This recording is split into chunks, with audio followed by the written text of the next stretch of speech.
Eu queria que você deixasse salvo na sua salvo na sua Bíblia, marcado na sua Bíblia. Eu aqui no eletrônico recomendo de salvo. Deixa marcado aí. É salvo também, né? Apocalipse capítulo 2. Você está vendo a projeção, irmãos, mas eu sempre tenho que citar, porque tem um pessoal que está acompanhando, né, pelo Instagram e eles não conseguem ver a projeção. Então eu tenho que citar para o pessoal que está em casa poder também acompanhar. Tudo bem? Apocalipse capítulo 2. Pessoal aí atrás, está me ouvindo bem? Ouvindo e entendendo? Amém. Capítulo 2, verso 2 ao 5. Todos acharam? Na versão que estou lendo diz: conheço, disse Jesus, conheço as tuas obras. E o que mais? O teu trabalho. O que mais? E a tua paciência. Dá uma olhadinha pro teu irmão.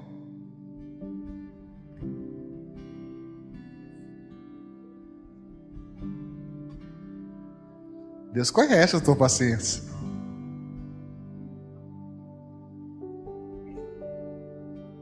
Algumas delas são, né? Mas Ele conhece. E que não podes sofrer ou suportar ou, né, ser conivente com quem? Com os maus. E puseste à prova os que se dizem ser apóstolos e o não são. Falsos apóstolos, falsos pregadores. Você colocou à prova, ou seja, você ouviu, mas não se deixou guiar apenas pelo que ouviu. Você observou, você comparou, você viu o testemunho, você viu a vida e observou que eles não são. E tu os achaste mentirosos. Verso 3. E sofreste e tens o quê? De novo, está falando com alguém hoje. Sofreste e o quê? Tens paciência. E o que mais? Trabalhaste pelo meu nome e não te cansaste. Ou seja, eu sei o que você está fazendo. É isso que ele está dizendo. Eu conheço você. Eu conheço a tua obra. Conheço as tuas atitudes. Eu sei o que você faz. E são coisas boas. Você não se cansa, você é uma pessoa aguerrida, é uma pessoa ativa, proativa, você é uma pessoa que oferta ajuda, oferece ajuda, você não é uma pessoa que faz corpo mole, você está sempre de dentro. Eu conheço tudo isso. E paciência 2 vezes. Eu já ensinei, irmãos, que quando a Bíblia se repete, é porque a importância daquilo, sabe, está no nível máximo. Está chamando a atenção e dizendo, isso aqui é muito importante. Então ele disse 2 vezes, eu conheço a tua paciência 2 vezes. Porque talvez você não perceba que há pessoas que a paciência é provada e testada e de novo e outra vez e mais uma vez, e não é brincadeira. Tem pessoas, irmãos, que não ficam loucas pela graça de Deus. Só um milagre para proteger a estrutura psicoemocional de algumas pessoas. Só Deus. Talvez outros, vivendo o que essa pessoa vive, não suportaria nem a metade. Então, às vezes, você olha para alguém, a pessoa está com uma expressão, com um aspecto de cansado, de cansada. Olha para essa pessoa. Tá? Pastor, estava cochilando, acordou agora? De cansado que a pessoa está. Às vezes você olha para a pessoa, ela se esforça para ser educada. Você conhece alguém que se esforça para ser educada? Você nota que a pessoa está por um fio, mas ela se esforça para ser educada, se esforça para dar um sorriso, se esforça para responder perguntas idiotas. Porque tem gente que não basta você responder, ela ainda insiste na pergunta que não tem nexo algum. E você tem que se esforçar para tentar ser gentil, para tentar responder. Mas isso tem um custo muito alto para algumas pessoas. Para algumas pessoas a vida não está nada fácil, irmãos. É pressão de um lado, pressão do outro, pressão do lado. A pessoa já amanhece o dia sufocada.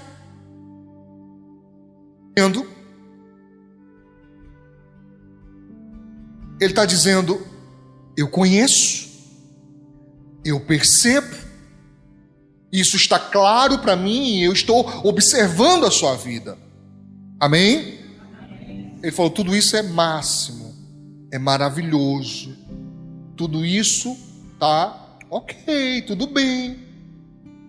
Mas o verso 4 diz: tenho, porém, contra ti o quê? Que deixaste o teu primeiro amor. E aqui absolutamente não se refere a relacionamentos humanos. Não se refere ao seu marido ou esposa, marido, esposa, mulher, namorado, noivo, noiva. Não se refere a nada disso, a um amor do passado, a uma pessoa crush. Nada disso. Aqui está falando do relacionamento com Deus. E ele disse: deixaste o teu primeiro amor. Não está deixando, não está perto de deixar. Ele diz claramente: você já deixou o teu primeiro amor. Verso 5: lembra, pois, de onde caíste. Essa expressão, ela indica: recorde. Pare para analisar. Qual foi o momento que você caiu? Irmãos, não existe essa coisa da pessoa dizer assim: ah, fulano estava bem e de repentemente caiu. Não existe isso. Ninguém cai de repentemente. A queda é precedida por estágios. A pessoa, ela vai caindo aos poucos. E de fato, quando acontece algo, de fato, quando surge alguma situação onde o erro, onde o próprio pecado fica patente, o que ficou claro para os outros já vinha em oculto há muito tempo. Deu para entender isso? Está claro? Lembra de onde caíste. E o que? Arrepende-te. E o que mais? E pratica as primeiras obras. Volte a praticar o que você fazia nas primeiras obras. E note que primeiras obras está diretamente ligada a primeiro amor. Não é que a pessoa não faz nada.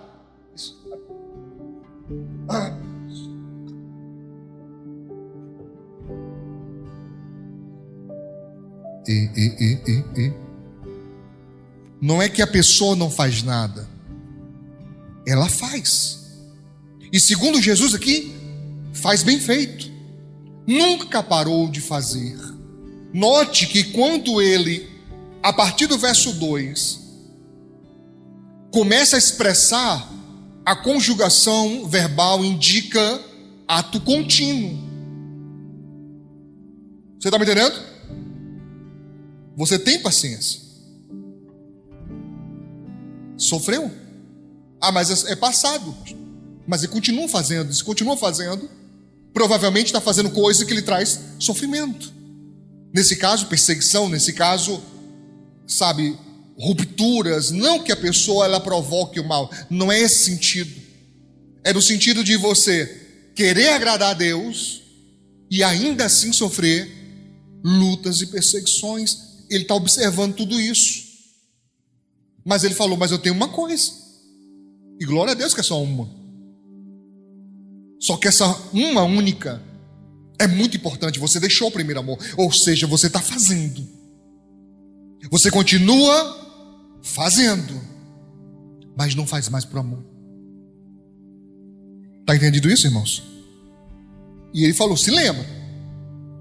Lembra de onde você caiu. Onde? Qual foi o local? Qual foi o momento? Qual foi a circunstância? O que aconteceu que afastou você da sua aliança com Deus? Arrepende-te e pratica as primeiras obras. Então não adianta tentar seguir dali adiante. Esse é um erro crucial de muitas pessoas. É um erro crasso. Às vezes a pessoa, ela tenta continuar dali sem arrependimento e sem mudança. Isto é, irmãos, fazer de conta que não houve nada de errado. Isto é, fazer de conta que foi só um lápis, foi só uma coisinha, não foi nada tão grave, pastor. Não, é necessário haver um retorno ao local, e aqui não é local físico. Entenda, não se trata de local físico, mas de posição. Como é que você estava antes da queda? Como é que estava a sua aliança com Deus? Ah, pastor, eu orava, eu buscava Deus, eu fazia meus devocionais. Pastor, eu tinha alegria, eu chegava na igreja, sabe, era uma fome, era uma sede de Deus. Eu gostava de orar, eu gostava de louvar. Eu começava a louvar, mesmo às vezes só, mas eu sentia a presença do Senhor, Espírito Santo ao meu lado, na minha vida, no meu coração. A palavra ardia dentro de mim, era cada resposta que Deus me dava, coisa tão impactante que eu não tinha como duvidar. Eu não tinha como dizer que não foi Deus, porque ninguém sabia o que eu estava passando, e a resposta foi nítida e clara para mim.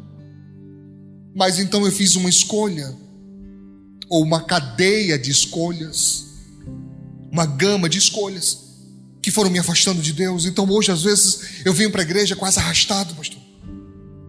Às vezes eu preciso que alguém me convença a vir, porque é mais atrativo para mim sentar de frente a uma TV, é mais atrativo para mim fazer um passeio. E não há nada de errado em você ter uma TV em casa, não há nada de errado em você ter atividades de lazer, não confunda. Eu estou falando da escolha, da substituição, da troca que algumas pessoas fazem. Deixam de estar na casa de Deus para estarem em qualquer outro lugar, porque não sente mais prazer nisso, não sente mais a mesma alegria. Pelo contrário, às vezes a pessoa vem, mas é uma impaciência. Tem gente que mal você diz amém, a pessoa já está, sabe aquele pessoal corredor? Sabe? Que eles ficam preparados. Tem gente que já fica assim, quando você fala assim, em nome de Jesus, a pessoa está na porta. No meio ela já está andando, sabe? Parece estar corrido, fugido. Parece que incomoda estar na casa de Deus. Tem pessoas que se você passar 15 minutos, 20, meia hora que seja, o culto, você percebe na fisionomia da pessoa um transtorno. A pessoa está transtornada, ela fica chateada, ela fica incomodada. E é uma impaciência. E foge dos irmãos para não dar nem a paz do Senhor. Já notou gente assim?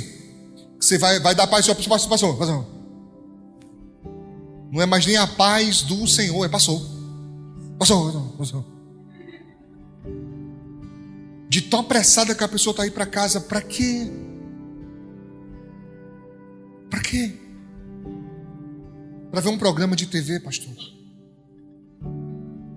Para ver um esporte? Para nada. Às vezes para sentar em casa e fazer nada. Nada.